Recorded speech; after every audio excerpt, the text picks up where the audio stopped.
So hello दोस्तों, welcome to another video. तो Barcelona वापस शायद से यूरोपा लीग में जा सकती है, बट बार्सिलोना लियोनेल मेसी के अंडर यूरोपा लीग में कभी भी नहीं गई। तो शायद बार्सिलोना वापस लियोनेल मेसी को लाना चाह रही है 2023 में।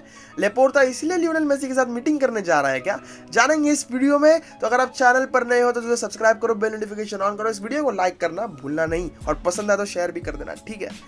तो लेपोर्ता जाने वाला है लियोनेल मेसी से मीटिंग करने के लिए, बताने के लिए, उसको रिकॉर्ड्स देने के लिए he is the greatest player of FC Barcelona. और उसका स्टैचू बनने वाला है जो कैंप न्यू के बाहर, स्पॉटिफाई कैंप न्यू के बाहर। उसका इनॉग्रेशन के लिए शायद बुलाने वाला है उसको, बट शायद से उसके साथ साथ ये भी डिस्कस कर ले वो कि 2023 में पॉसिबिलिटीज़ है कि लियोनेल मेसी वापस आ जाए। सबसे पहली बात होती है कि उसका कॉन्ट्रैक्ट पीएसजी के साथ, उसका last year of the contract चल रहा है, और पीएसजी किसी को भी last year of the contract के बाद जाने नहीं देती फ्री। ये हम सबको पता है एम्बाप्पे के साथ क्या हुआ। But Lionel Messi is a different story. उसे पता है कि उसका वर्ल्ड कप आने वाला है, वर्ल्ड कप के बाद वो डिसाइड करेगा कि उसे क्या करना है। और अगर पीएसजी को पता चल गया कि Lionel Messi is on the verge of leaving, PSG एडी छोटी का जोर लगा देगी लियोनेल मेसी को रुकाने के लिए। चाहे वो पैसे का पावर बोल लो, पॉलिटिकल पावर बोल लो, कैसे ना कैसे कर कुछ कर लियोनेल मेसी को दिखाने की बहुत कोशिश करेंगे। क्योंकि सबसे बड़ी बात एम्बाप्पे के साथ उनकी अनबन चल रही है। एम्बाप्पे चाह रहा है कि वो जनवरी में दूर चले जाए पीएसजी से, शायद से रियल मैड्रिड चले जाए वापस, शायद से पापा पैर से ले भी ना वापस। बट यही बात चल रही है एम्बाप्पे के बाद या एम्बाप्पे से पहले भी उनके पास जो था। एम्बाप्पे के आने के बाद भी उनका सबसे बड़ा एसेट लियोनेल मेसी है। सबसे ज़्यादा शर्ट सेल्स लियोनेल मेसी के ही होते हैं वहाँ पर भी। तो यहाँ पर ही उनसे बड़ा एक एसेट छूट जाएगा। उनके जो मार्केटिंग राइट्स होते हैं या वो बोलो टेलीविजन राइट्स होते हैं, पहले ऊबर इट्स कोई नहीं देखता था, अब लियोनेल मेसी के लिए लोग देखने लग गए हैं, तो उनकी वैल्यू इंक्रीज होने लग गई है।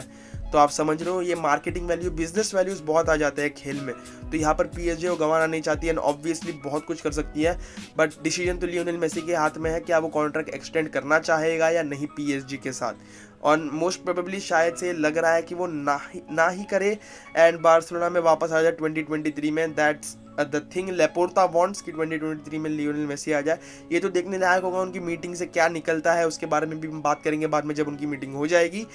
एंड ऑब्वियसली ज़ावी के बारे में बात करते हैं थोड़ी, क्योंकि ज़ावी इंटर मिलान के ड्रॉ के बाद इंटरनेट पर बार्सिलोना प्लेयर्स को भी नहीं, ज़ावी को भी ट्रोल किया गया, क्रिटिसाइज किया गया। देखो, क्रिटिसिज्म बहुत तगड़ी बात है, बहुत ठीक है। कंस्ट्रक्टिव क्रिटिसिज्म जो कोच को मिलती है उसे भी पता होना चाहिए कि वो गलत क्या कर रहा है। ज़ावी भी कुछ स्टबर्न होने लग गया है कि उसे कोर ऑफ प्लेयर्स ही चाहिए, जैसे कि एर्नेस्टो वैल्वर्दे को चाहिए थे, बट एटलीस्ट वो रिजल्ट निकालता था। दैट्स द थिंग कि उसके पास मेसी था।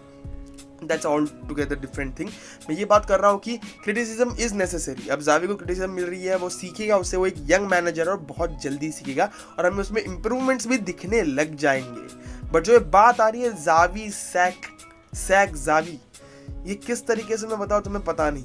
ज़ावी अभी अभी आया है, he has improved our team a lot. देखो, साइनिंग्स वो अलग भी रख दो, तो ज़ावी ने अपनी टीम को बहुत तगड़ी तरीके से इंप्रूव कर दिया है, अपनी फिलॉसफी को इम्प्लीमेंट कर दिया है। अब वो कोर ऑफ प्लेयर्स है, जो पुराने प्लेयर्स हैं, अब उन्हें हम डायरेक्टली हटा नहीं सकते। देखो, कुछ फाइनेंशियल इंप्लीकेशंस होते हैं बार्सिलोना को, तो मुझे लगता है बार्सिलोना पूरी तरीके से निकल गई है, अभी भी वो पूरी तरीके से निकली नहीं है। देयर आर सम थिंग्स जो अंदर वाले लोगों को ही पता है, इसी वजह से पुराने प्लेयर्स अभी तक हैं।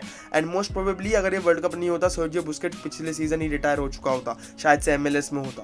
तुम समझ रहे हो, ये एक सीजन के बाद सर्जियो बुस्केट्स नहीं दिखने वाला तुम्हें, पीके नहीं दिखने वाला, तो तुम्हें एक यंग स्क्वाड दिखने वाली है, और उसे जेल अप करने के लिए ज़ावी होने वाला है। ज़ावी, तुम्हें पता है ज़ावी का इंपॉर्टेंस टीम के लिए कितना है।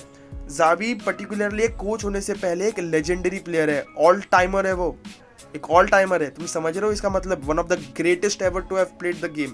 ज़ावी, इनिएस्टा, जिडान, इन तीनों का नाम शायद से साथ में लिया जाता हो, पता नहीं, किसी के लिए जिडान ऊपर, किसी के लिए ज़ावी ऊपर हो, किसी के लिए इनिएस्टा ऊपर हो, बट समझ रहे हो, one of the greatest players ever, one of the greatest midfielders ever. तुम उसे आइडियलाइज करते आ रहे हो, ये प्लेयर्स उसे बचपन से देखते आ रहे हैं, वो जनरेशन है, ठीक है। पेद्री ने देखा है उसे, कुंडे ने देखा है, रावो ने देखा है, टर स्टेगन ने देखा, टर स्टेगन खेला है उसके साथ। उसके बाद बहुत से ऐसे यंग प्लेयर्स जो ज़ावी को आइडियलाइज करते हुए बड़े हुए उसके अंडर खेल रहे हैं। तो एक सबसे पहली बात ये हो जाती है कि आपके पास अथॉरिटी है ड्रेसिंग रूम में। ड्रेसिंग रूम में अथॉरिटी आप ऐसे ही नहीं गिव अप कर सकते। एर्नेस्टो वैल्वर्दे के साथ ये हुआ कि एर्नेस्टो वैल्वर्दे को अथॉरिटी ही नहीं मिली ड्रेसिंग रूम में, और उसके बाद player power, club the amigos जो बोलते हैं, वो होने लग गया। अब यहाँ पर जावी के पास अथॉरिटी होगी, Xavi knows what he is doing. कभी कभी स्टबॉर्न हो जाता है, उसे अभी भी वो पता नहीं है कि कब सब्स्टिट्यूशंस करना है, कब क्या करना है, क्योंकि एक यंग मैनेजर को टाइम लगता है सीखने में, और जावी ने बहुत इंप्रूव कर लिया है। We are on the first standing भाई। पिछले सीजन से अब सीजन को कंपेयर करो, बहुत सारे इंप्रूवमेंट सीखेंगे तुम्हें जावी को। और जावी को पिछले सीजन ही लोगों ने कह दिया था कि लाइक इसे 5-6 सीजन तो देने होंगे। अगर एक लॉन्ग टर्म प्रोजेक्ट लेकर आई है बार्सिलोना या लेपोर्टा की टीम जावी को लेकर, तो उसे रिस्पेक्ट करना होगा। You need to give at least मेरे हिसाब से 2 से 3 साल तो एक मैनेजर, एक यंग मैनेजर को लगते हैं स्क्वाड को सेटल करने में, क्योंकि हर एक मैनेजर का नसीब वैसा नहीं होता कि उनको एक बनी बनाई स्क्वाड मिल जाती है और वो जाकर जीत जाए भाई, लक से जीते या कुछ भी बोलो, टैक्टिक्स अप्लाई करो और उनका कुछ लक निकल जाए, ऐसा नहीं होता। हर एक मैनेजर को टाइम लगता है। सर एलेक्स फर्गसन को तुम्हें क्या लगता है कि ऐसे ही उन्होंने आगे यूनाइटेड में और जिताना चालू कर दिया? उन्हें भी 2-3 साल का टाइम लगा, उसके बाद यूनाइटेड बिकेम मैनचेस्टर यूनाइटेड। तो हमें भी टाइम लगेगा, ठीक है, जावी को टाइम देना होगा।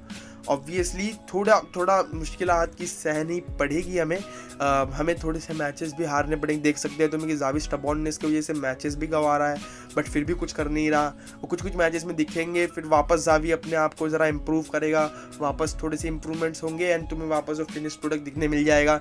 बट एक बार तुम्हें वो फिनिश प्रोडक्ट दिखने मिल जाएगा, तुम उससे कातिल हो जाओगे।